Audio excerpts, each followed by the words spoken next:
The Addiction Podcast, Point of No Return.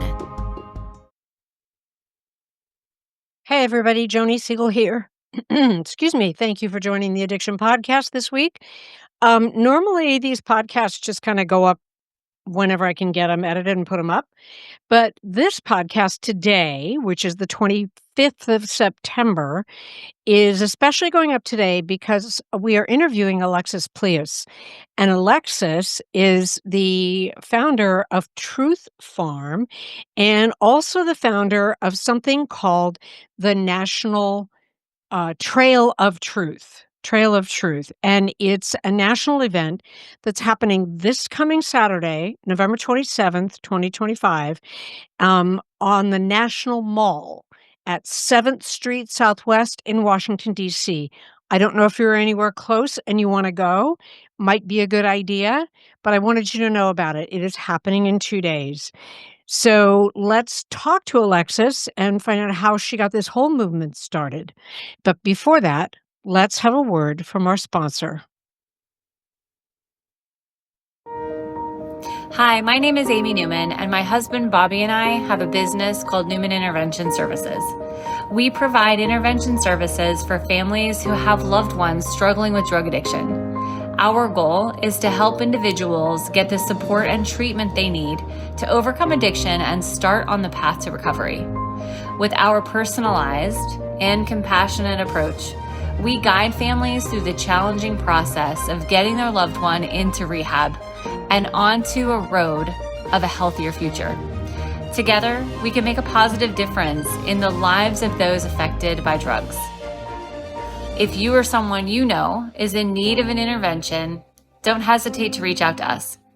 Let's work together and bring hope and healing to those battling addiction.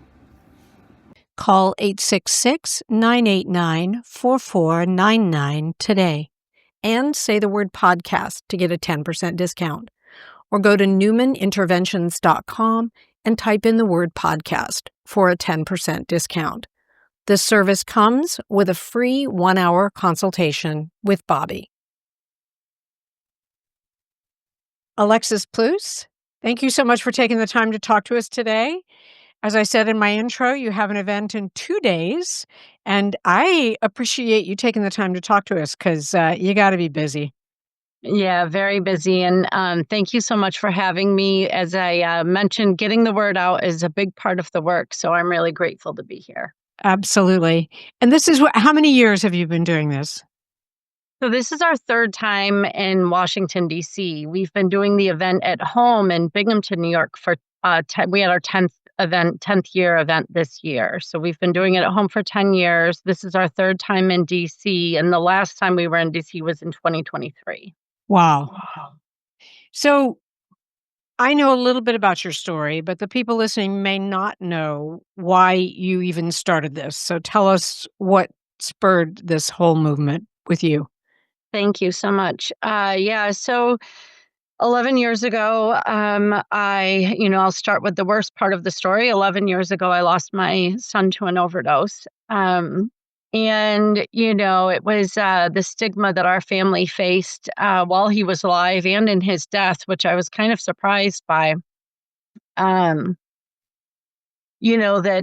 really compelled me to want to do something to make a difference. How old was he, Alexis? He was 28. Okay. Hello. I'm Joni Siegel, the host of the Addiction Podcast. In 2022, over 100,000 people died from drug and alcohol abuse, and that number is growing daily. Fentanyl poisoning, pot, cocaine, heroin, and even psychedelics and alcohol all contribute to this crisis, while we're bombarded with promotions from thousands of rehabs. Newborns are born addicted, and the majority of homeless people struggle with drug addiction. Drug dealers exploit online resources to sell to teens, and antidepressant use is spiraling out of control. This podcast features brutally honest guest interviews revealing harsh realities and offering hope and solutions through their stories. We don't sugarcoat anything. Guests speak raw and real. More importantly, you'll find inspiration to understand, overcome, and achieve recovery, whether for yourself or to help others. some within your own family, many among your friends or associates. Whether you're seeking help or just a glimmer of hope, our podcast equips you with the latest insights to confront this generational battle. Many listeners tell us they want to join the fight, but do not have the time or money to act, lobby, or just help. If that's you, go to www.patreon.com/theaddictionpodcast and see how you can help. I have 3 sons, and 2 of my 3 sons actually struggled with opioid addiction. And so, we kind of saw it from the whole broad spectrum. They had different points of entry. They had different ways, out of it. And, just recognizing after I lost my son, Jeff, I joined an online Facebook group and realized that what our family went through was really similar to what a lot of families were going through. Loved ones get addicted to prescribed opioid pills. They end up turning to street drugs. They can't get the help that they want when they ask for it. Many of them get arrested instead. And they just really struggle to find recovery. And it just seems to be that's the prominent story. And so that's what, really compelled me to want to make a difference and get involved. And I've been involved ever since. Wow. As I said before, I'm so sorry for the loss of your son. It's every parent's nightmare to lose a child, no matter how it happens, but I am very sorry for your loss. Thank you. Yeah, thank you.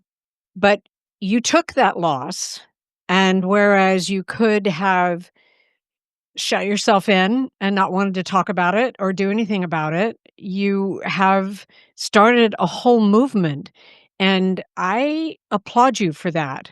I know we've had other mothers on the podcast who do similar things, but I just feel like when you can turn that kind of heartbreak into something that might help others, I I think I think that's fabulous that you do that. Thank you. I appreciate that so much.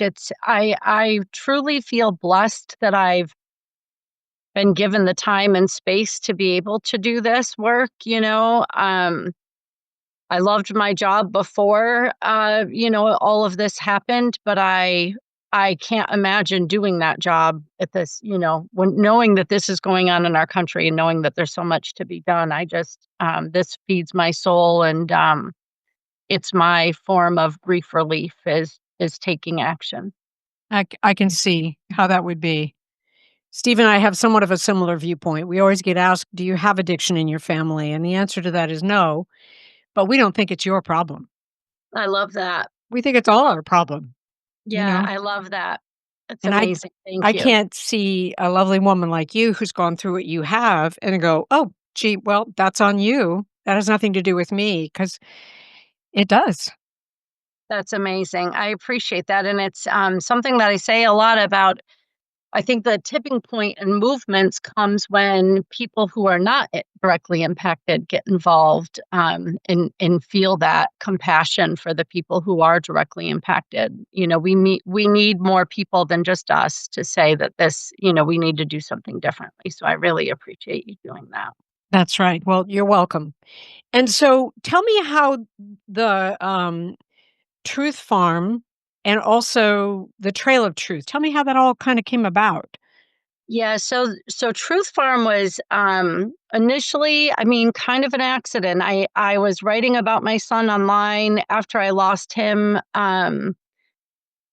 really just pouring my heart out to him in my mind. I was writing letters to him, and I didn't realize at the time how many families needed how many other families need an outlet for their grief. And so families started seeing those letters. They started expressing appreciation, some, openly, and some sending me messages. And it was just startling to me how many families were still feeling the shame and of pain and stigma, feeling like they couldn't talk about their loved ones. And so I felt like it was really important to make that space.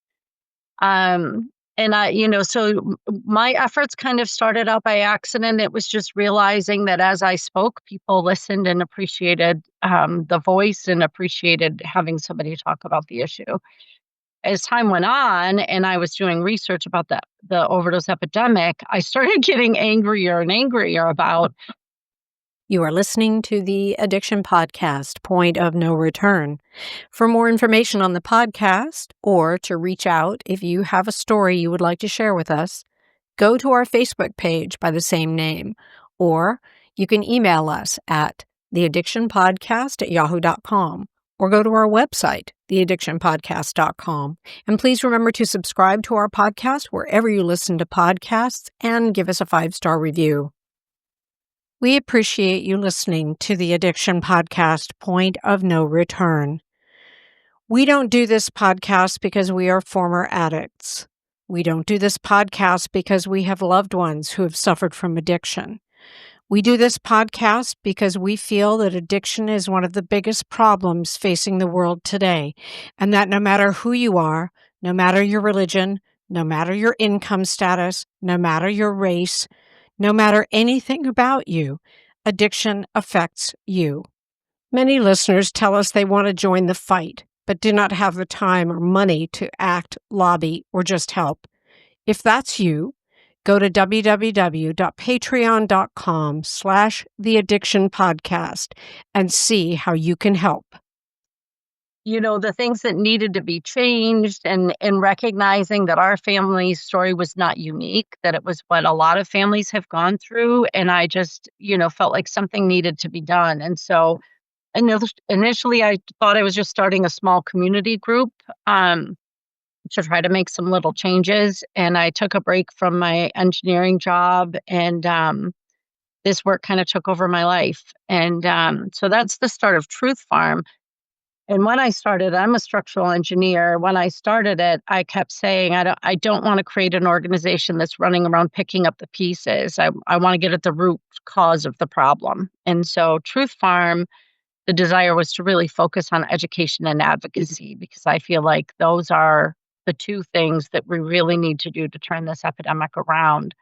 And Truth Pharm also became a direct service provider in our community quite organically. So Trail of Truth was actually in 2016. It was one of our first acts of activism. It wasn't intended to be an annual event. It wasn't supposed to be a memorial, really. It was really an act of activism to force our government to count overdose fatalities correctly.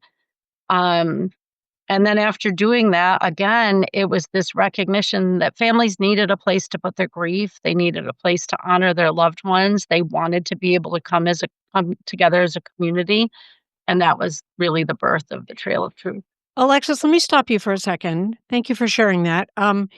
When you said that the government wasn't counting overdose deaths properly, what does that mean? So our county government, as I started to talk more and more about our family's loss, more and more people started to come to me from our community saying, "Oh, I lost my child too." Whatever. People were in the community were just telling me about their losses. It quickly became apparent to me, because I was constantly researching the epidemic. It quickly became apparent to me that I knew as many people who had lost someone to an overdose in our county as the county was claiming the total count was.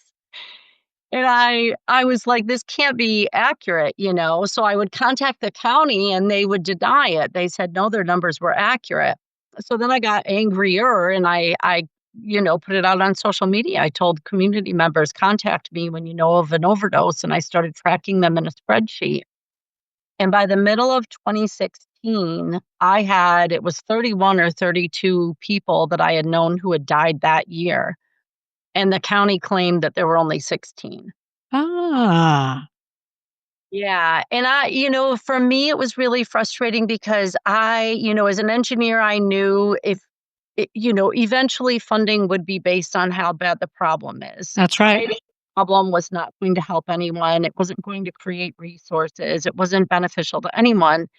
And I also felt, and many of the families who were contacting me felt, well, is my kid counted or not? Is my kid the one who's counted or the one who isn't counted? And I think we all felt strongly that we wanted to make sure our loved ones were counted. So it became like the summer. I call it the summer of dueling press conferences. They would claim one thing, we would claim another, and we designed this act of activism to force them to recognize. And the idea was, if we put our loved ones' full names and their date of birth and their date of death and their picture on a tombstone and carried it to our governmental plaza, it would be hard for them to deny.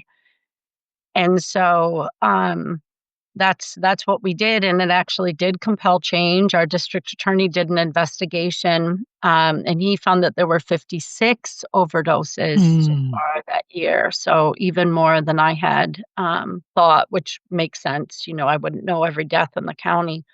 Yeah, and since then, they've counted overdose deaths more correctly, so. Well, that's awesome. You got results. That's Yeah, thank amazing. you. Thank you. And so, but you keep doing this. What's the purpose as it stands today? That's a great question, because I ask myself often, and my family wonders if I'll ever go back to engineering.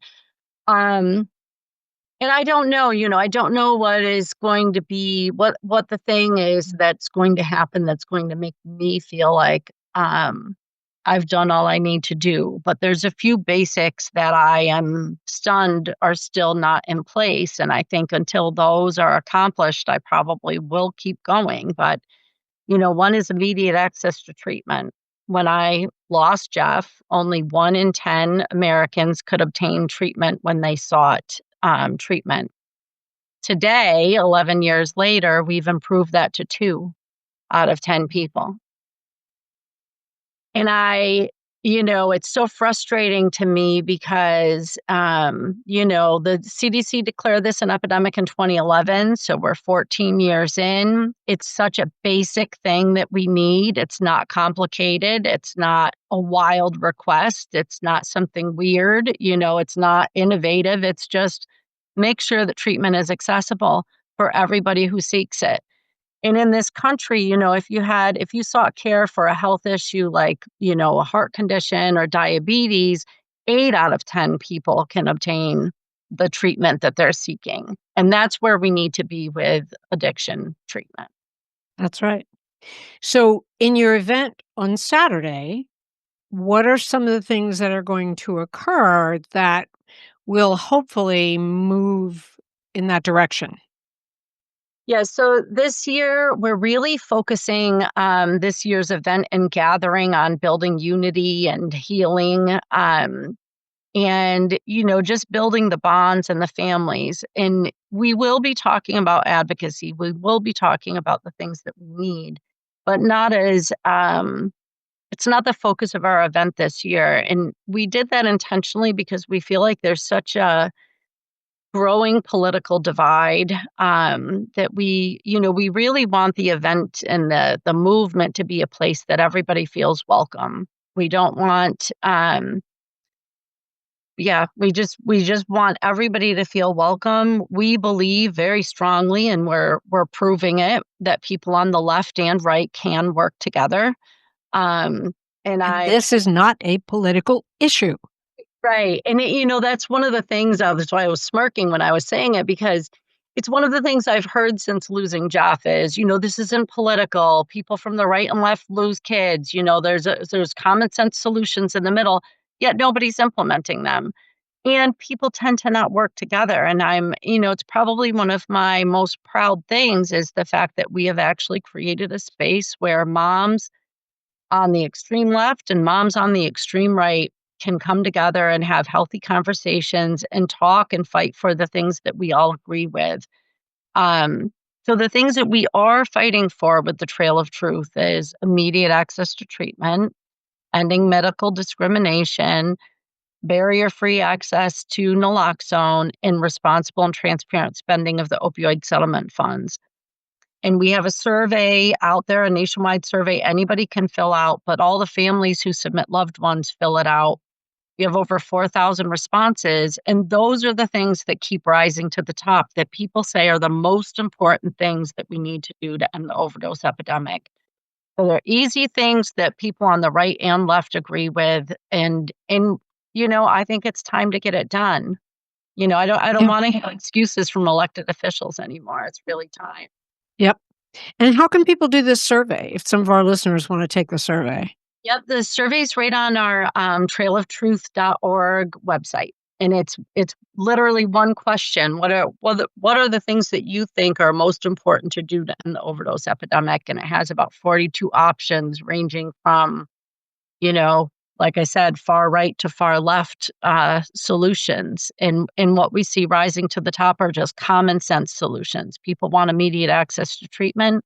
They don't want their kids treated terribly when they go to the hospital. Basic. Yep. Yep. All right. Trailoftruth.org. And I'm assuming anybody can show up at your event. Yeah, and I really hope people will come. Even if they can only stay for a short time, even if they just want to walk through the memorial cemetery and see what it looks like. Um, we only host the event every other year at this point because we don't have the resources to host it every year. So it's hosted every other year. So if they miss it this year, they won't see it again until 2027. Um, and if you've seen pictures of the cemetery on the National Mall in front of the Capitol, and it looks pretty vast in those pictures, that was 1,200 tombstones. This year we'll have 3,800. Wow. So it's just going to be huge. Yeah. And then we have a lot of other partners and friends memorials coming as well. So it's going to fill out from 7th Street to 12th Street, so 5 blocks in Washington, D.C. of the National Mall. Wow. And it's Saturday, this coming Saturday, 27th of September, Yep. 2025. And it goes from 11 to 4. Is that what I saw? Yeah, 11. The memorial is open 11 to 7. We have healing activities, a book tent, an author's tent, and tombstone painting, all sorts of activities from 11 to 4, and then the speakers are on from 4 to 6. Awesome. Can you tell us who's speaking? We have Anne Breeding, who is a mom just like me, who started an organization in Iowa, Steps of Hope, Iowa. We have this remarkable young woman named Bridget McCullum. She's only 18 years old, and she started a nonprofit organization already working to end overdose in the Native community. So it's called Ending Native Overdose, and she's coming from Texas to speak. We have a friend of mine, Tracy Gardner, who is the executive director of National Black Harm Reduction Network. And then we have Angela Kennecke, which you probably know her. She has the podcast Grieving Out Loud. She lost her daughter, Emily. She'll be speaking. Ed Bish will speak for a couple minutes as well. And I know you know Ed. Very well, yes. Yes. And then another woman who lost her son more recently. Kimberly Douglas is another mom who lost her son who will be speaking. Okay. Hopefully I didn't miss anyone. I think that's about. Charles King will also be speaking. Okay. And just as a note, if any of your speakers would like to come on our podcast and tell their story, they are invited. Wow, thank you. That's wonderful. Yeah, that's great. The whole purpose is to offer a place where either someone who's in recovery or someone like yourself who's lost someone to addiction, or just anybody that's trying to help. They can come on the podcast and they can talk about it and they can share their own personal story and they can give us, give us what they're doing about it. That's It's amazing. huge. That's huge. Thank Yep. you. And it's going to take all of us to make this change. And so any of those speakers or anybody that wants to come on the podcast, let us know. That's great. Yeah, thank you so much. Absolutely. So just to remind everybody listening, go to trailoftruth.org and do the survey because it gives them good information on what is needed and wanted. And also go to the march. If you are anywhere close enough to show up in Washington, D.C., this coming Saturday, September 27th, The event goes from 11 to 7, and the speakers are from 4 to 6.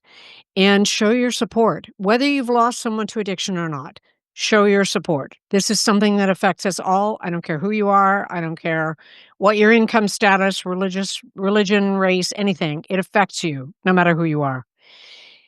Alexis, thank you for being there. Thank you for putting this all together and for fighting the good fight.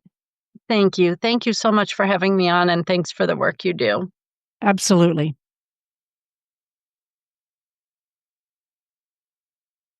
Thank you for listening. Just a reminder, the Trail for Truth event happens on the National Mall in Washington, D.C., 2 days from now, Saturday, the 27th of September at 11 a.m., and it goes all day.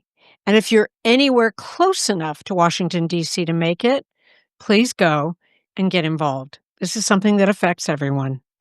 We'll be back with another interview next week.